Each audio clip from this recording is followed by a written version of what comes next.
12월 10일 주일 욥기 33장 1절에서 33절입니다. 32장에서 새 친구들을 향해 말을 한 엘리후는 이제 욥을 돌아보며 말을 건넵니다. 자기 말에 귀를 기울여 달라는 요청으로 시작합니다. 먼저 엘리후는 자신의 지혜의 내용이 무엇인지를 말하기 이전에 자신이 가지고 있는 지혜의 출처를 설명합니다. 자신의 지혜는 하나님께서 직접 알려준 것이며 자신은 하나님의 영이 가르쳐준 것을 조금도 덧붙이거나 빼지 않고 전달한다라고 강조합니다. 그리고 그는 욥에게 할 수 있거든 일어서서 내게 대답하고 내 앞에 진술하라고 말합니다. 이는 욥이 반박할 수 없을 것이라는 자신감을 표출한 것입니다. 6절에 나와 그대가 하나님 앞에서 동일하니 나도 흙으로 지으심을 입었는즉이라는 말이 나옵니다. 이 구절의 히브리어 원문 성경은 보라 나도 하나님에 대하여 당신이 말한 대로다. 나 역시 진흙으로 지어졌다라고 나옵니다. 이는 인간이 한낱 흙 알갱이에 불과하다라는 사실을 욥은 이미 알고 있고 엘리후도 욥의 의견에 동의하고 있는 모습입니다. 엘리후가 이 말을 하는 의미는 자기 자신은 욥과 동일한 인간에 불과해서 자신의 힘으로는 욥을 이길 수 없지만 자신의 지혜만큼은 하나님께로부터 직접 받은 것이므로 자신의 말에는 신적 권위가 있다라는 것을 부각시키는 것입니다. 8절부터 엘리후는 욥의 말이 무엇이 문제인지를 설명합니다. 9절에서 11절은 엘리후가 이해한 욥의 주장입니다. 욥은 나는 아무런 잘못이 없이 깨끗하고 아무 죄도 짓지 않은 무죄이다. 그러나 하나님은 내게서 잘못을 찾으려 하시고 나를 당신의 적으로 여기신다. 내 발에 족쇄를 채워서 아무데도 가지 못하게 가둬 놓으시는 분은 바로 하나님이다라고 욥의 말을 요약합니다. 그리고 나서 엘리후는 이 주장의 문제점을 지적합니다. 엘리후는 다음과 같이 주장합니다. 하나님은 인간에 비할 바 없으신 엄청난 분이시기 때문에 인간의 말에 일일이 대꾸할 필요가 없습니다. 그분께서 대답을 안 하시는데 어디 감히 인간 따위가 하나님께 시시비비를 가리려고 하느냐라고 말합니다. 엘리후가 지적하는 욥의 문제점은 욥이 하나님의 위대하심을 제대로 알지 못한다라는 것입니다. 엘리후는 욥을 지적한 후 바로 이어서 하나님께서 꿈이나 환상을 통해 사람들에게 말씀하시고 가르침을 준다고 말합니다. 하나님께서 이렇게 사람으로 하여금 귀를 열고 가슴팍에 교훈의 말씀을 새겨 넣으신 이유는 바로 인간으로 하여금 잘못된 행실을 버리고 교만하지 않게 하시려는 것이라고 말합니다. 또한 인간이 잘못된 길을 따라가다가 사망에 이르는 우를 범하지 않게 하기 위함이라고 말합니다.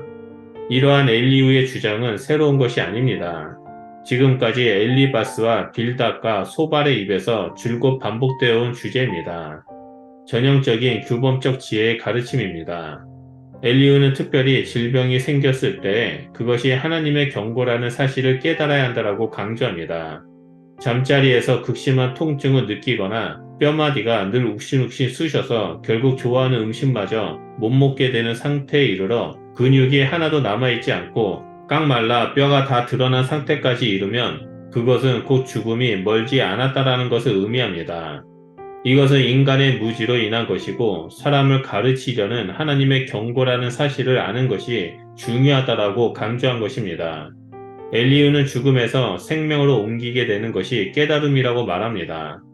하늘에서 일천의 천사가 있는데 그중 하나가 인간에게 와서 무엇이 옳은 것인지 알려주면 또는 그가 의로운 사람이라는 것을 하나님께 전달해주면 회복된다는 것입니다. 그는 잘못을 깨닫는 인간에게 하나님은 무척 기뻐하시고 그 회개한 죄인의 얼굴을 다시 바라보기 시작하시며 그가 계속 바른 길로 갈 수 있도록 인도하신다라고 말합니다.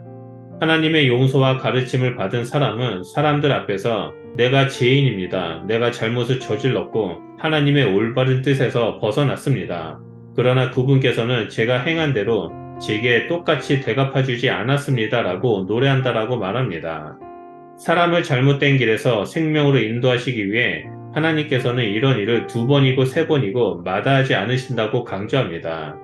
그러면서 엘리후는 욥에게 자기가 말할 테니 조용히 있으라라고 말하고 내가 지혜로 그대를 가르치리라 라는 말과 함께 첫 발언을 마무리합니다. 엘리후는 욥이나 자신이나 다 똑같은 하나님의 피조물임을 강조하며 말을 시작합니다. 하지만 그의 말에는 욥을 향한 지적을 통해 교만함이 있음을 볼 수 있습니다.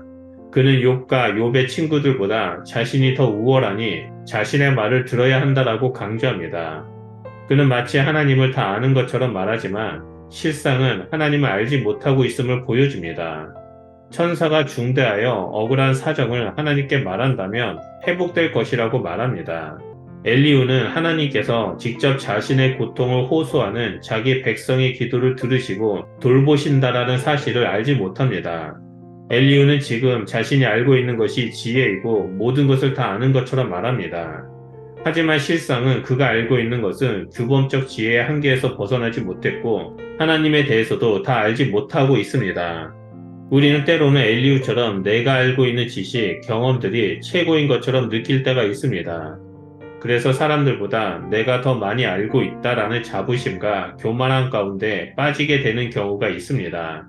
하지만 우리가 알고 있는 것은 세 발의 피도 되지 못할 정도로 극히 작습니다. 그렇기 때문에 우리가 알고 있는 지식, 생각, 내가 가진 것을 자랑하는 어리석은 자가 되어서는 안 됩니다. 우리가 자랑해야 할 것은 오직 하나님을 아는 지식이어야만 합니다. 하나님을 아는 것은 단순히 머리로 아는 것이 아니라 삶으로 알고 경험하고 깨닫는 것을 말합니다. 우리는 하나님을 알기 위해서는 끊임없이 말씀을 연구하고 묵상해야 하며 삶 속에서 실천하는 자가 되어야만 합니다. 그럴 때 살아계신 하나님을 경험하게 되고 하나님을 더 깊이 알게 됩니다. 하나님을 아는 것은 우리 삶에 있어서 매우 중요합니다. 하나님을 알아야 영생의 길을 걸을 수 있기 때문입니다. 그러므로 오늘 하루 하나님을 아는 것에 최선을 다하는 삶을 살아가는 그리스도인이 되시기를 바랍니다. 말씀을 묵상하고 준행함으로 하나님을 알고 동행하는 복된 그리스도인이 되시길 주님의 이름으로 축원드립니다. 기도하겠습니다. 하나님, 우리가 이 땅에서 살아가는데 가장 중요한 것은 하나님을 아는 것이고 하나님과 함께 이 땅에서 믿음의 길을 동행하는 것임을 고백합니다. 우리가 하나님을 더 깊이 알기를 소원합니다. 우리가 말씀을 묵상할 때마다 하나님을 더 알아가는 자가 되게 하시고 내가 알고 있는 하나님과 함께 믿음의 길을 걸어가며 삶으로 하나님을 증거하는 자가 될 수 있도록 우리 가운데 충만하게 임하여 주시옵소서. 그래서 우리가 엘리후의 모습이 아니라 겸손하게 하나님 앞에 엎드리고 우리가 알고 있는 그 하나님, 내가 만난 하나님을 증거하는 증인된 삶을 살아가는 자가 될 수 있도록 우리 가운데 역사하여 주시옵소서. 감사드리며 예수 그리스도 이름으로 기도드립니다. 아멘.